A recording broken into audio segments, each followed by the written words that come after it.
Theresa Christian, aged 59 during the incident in 2012, accidentally locked herself inside a freezer to take shelter, where she remained for 5 days. On the 4th day, her 2 sons looked all over her apartment and called out to their mother, but to no avail. The following day, one of her sons heard her faint cry for help. The deep freezer, situated inside a closet, was then opened to find her sitting upright and conscious. The freezer's lid was open, but she was unable to move. She was hospitalized in a critical condition with a severe frostbite having taken its toll on her legs. Christian apparently crawled into the freezer to take shelter, but there was no severe weather in the area. Family members said she may have been disoriented due to her medications. After surviving the ordeal, Christian refused to discuss what happened. Michelina Lewandowska, a Polish immigrant to the UK, survived a burial attempt from the hands of her fiancé back in 2011.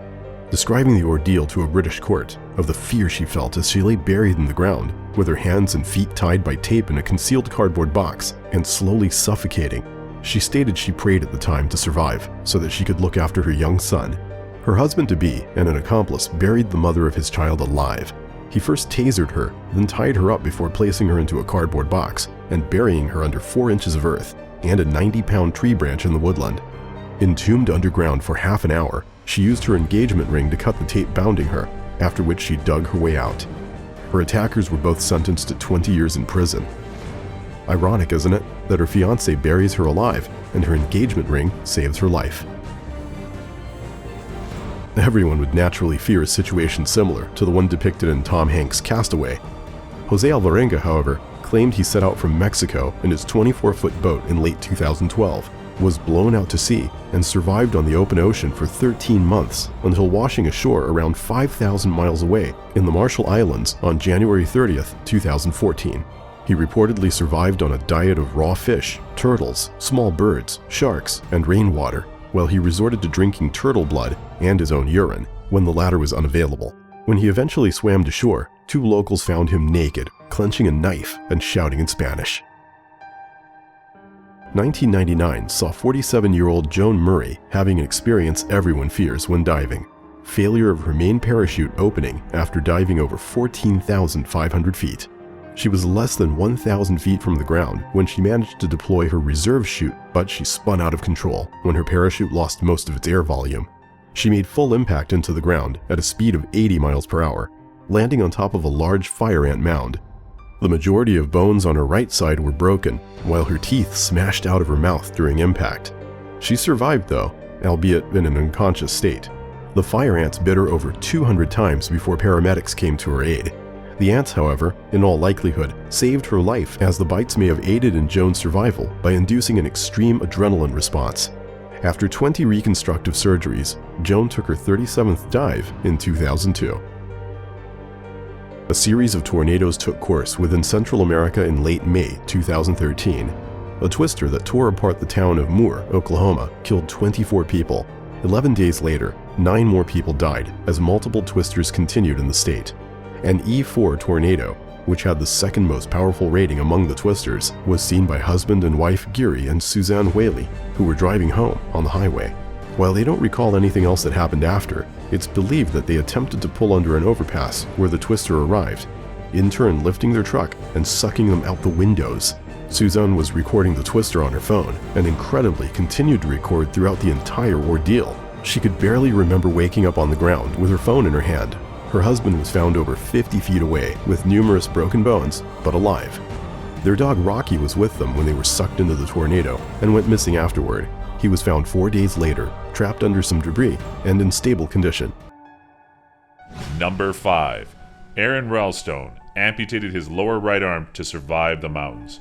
On May 2003, while Aron Ralston was on a canyoneering trip in Blue John Canyon, near Moab, Utah, a boulder fell and pinned his right arm, crushing it.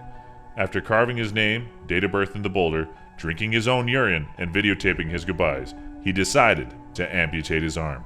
He bowed his arm against chalkstone, snapped it in half, and used a dull blade to tear through the rest of the arm. Aron Ralston survived, and the park authorities retrieved his arm. Aron revisited the boulder to return the ashes of his cremated arm. Number 4. Roy Sullivan, struck by lightning 7 times. Roy Sullivan was a Virginia forest ranger who had an incredible attraction to lightning. Over his 36-year career as a Ranger, Sullivan was struck by lightning 7 times and survived each jolt, but not unscathed. His 7th strike put him in the Guinness Book of World Records. Number 3. Frane Selak survived 6 deadly accidents and then won the lottery. Talk about an amazing mix of good and bad luck. Frane Selak has survived from a derailed train, a doorless plane, a bus crash, a car into flames, another 2 car accidents, then won $1 million lottery. His first survival story was on a train in 1962 when a train derailed into an icy river, killing 17 passengers, and Frane managed to escape with a broken arm and minor scratches. 1963, Frane was on a plane where suddenly a door blew off the cockpit and 19 people were killed, but Frane landed on a haystack and woke up days later in a hospital. 1966, 1979, and 1995, Frane went through a car spontaneous combustion, losing most of his hair, a bus crash in a river, hit by a bus, and, while driving through a mountain road, Selak drove off a guardrail to escape an oncoming truck and landed on a tree to watch his car explode 300 feet below. Frane finished off his bad luck with winning $1 million in the lottery in 2003. Remind me never to travel with this guy. Number 2. Alcide Moreno survived a 47-story fall. December 2007, Alcide Moreno was with his brother Edgar at their jobs as window washers on the 47th floor, about 500 feet up. Suddenly, the rig became disengaged and they fell down into an alleyway beside the building. Upon the arrival of the rescue crew, they found Edgar had passed away, but Alcide was alive, conscious, and sitting up. Alcide's had injuries to his spine and brain, shattered limbs, and fractured ribs. Usually it's a death sentence to fall 10 stories, but Alcide recovered and was telling a story on morning talk shows by June 2008. Number 1. One of the most amazing stories in history. Louis Zamperini had a lifetime history of turning crap into gold. They have based a movie on Louis' life, the film Unbroken. The amazing odyssey of Louis Zamperini, an Olympic distance runner, represented the United States in 1936. He was in World War II as a bombardier who survived a horrific plane crash. If that not impressive enough to survive a plane crash, he spent 47 days adrift in shark-infested waters. The sharks floated alongside them like dogs waiting for a treat, poking at the raft and even occasionally attempting to jump in. Zamperini solved the problem by beating them with paddles whenever they approached. Louis found land, but too bad for him that it happened to be a Japanese POW camp. Some 28 months of starvation and torture in Japanese prison camps, he was finally saved. Louis forgave the Japanese as he says, "I forgive you," for punching like a prepubescent cheerleader with muscular dystrophy. Do you agree with our list? Tell us in the comments below. For more great videos published every day, be sure to subscribe to Make My Logic on YouTube.